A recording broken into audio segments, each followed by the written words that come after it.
इस वक्त बलूचिस्तान के मुख्तलिफ़ इलाके जिसमें तुरबत है, पसनी है, जीवनी है, गवादर है, ओडमारा है और मुख्तलिफ़ मज़ीद इलाके मकरान के जो हैं वहाँ पर शटर डाउन हड़ताल है। आवाम सड़कों पर मौजूद है, ख़वातीन हज़ारों की तादाद में सड़कों पर निकली हैं और मुतालबात उनके क्या हैं?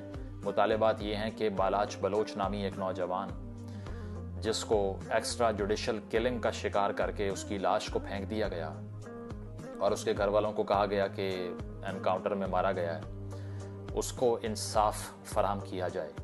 और कसूर क्या था ज़रा ये आपको बताते हैं। होता इस तरह से है कि 20 नवंबर 2023 को, यानी कि आज से तकरीबन 10 से 11 रोज़ पहले, बालाच बलोच के घर में सीटीडी के काउंटर टेररिज्म डिपार्टमेंट के एहलकार घुसते हैं, उसको उठाते हैं और इल्ज़ाम ये लगता है कि 5 किलो बारूदी मवाद इससे बरामद हुआ है।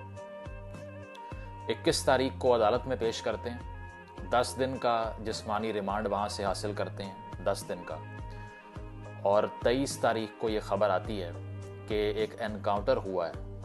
उस एनकाउंटर में 4 अफराद जो हैं उन्हें कत्ल कर दिया गया है। 24 तारीख को बालाच बलोच की जो फैमिली है उसको बालाच बलोच की लाश रिसीव होती है।